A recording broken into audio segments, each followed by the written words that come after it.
In this lecture we will discuss how to estimate the covariance matrix from a single measurement. So typically we have a set of n samples that we would like to estimate the covariance matrix from. By definition, the covariance matrix is the expected value of the inner product between the measurement and the measurement itself conjugate transposed. The result will be a tuplets structured covariance matrix. That means that on the diagonals of this matrix you will have the same element. Notice here on the first diagonal you have the variance, and then on the super diagonals you will have the same element sitting like this. This is a so-called tuplet structure, and it's a very important structure if you try to make efficient algorithms. So we will come back to it later when discussing how to implement things. So the question is, if I have a single measurement, how should I proceed to estimate the covariance matrix? Obviously I cannot average over all possible realizations because I have only a single one.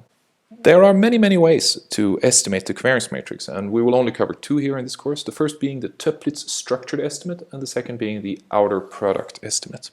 So let's start with the first one. The tuplet structured estimate is when you say, let's estimate the autocorrelation function using the biased estimator, and then you form the covariance matrix estimate by simply creating the tuplet structure using these estimates. So basically what you do is you estimate R0, put it there, and then you estimate R1, put it there, and then of course you put the diagonal structure like that. You have the tuplet structure.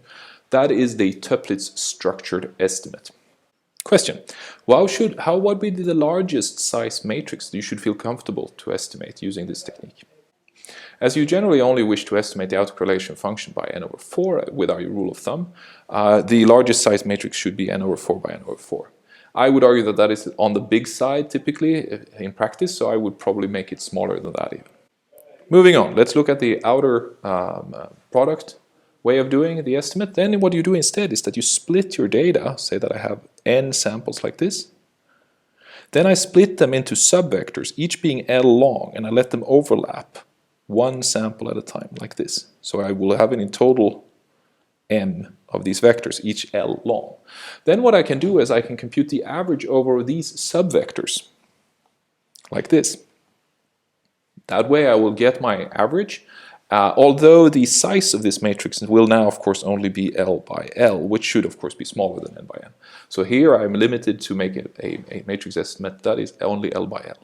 Second, this estimate is typically not going to be a tuplets matrix. So even though we do know that the covariance matrix should be tuplets, this way of estimating the covariance matrix actually will give us an estimate which is not tuplets. Interestingly enough, it is actually the way you typically do it. This is the so-called maximum likelihood estimate of the covariance matrix, which is essentially meaning that it's the best possible way of estimating the matrix. We will come back to this later on in the course.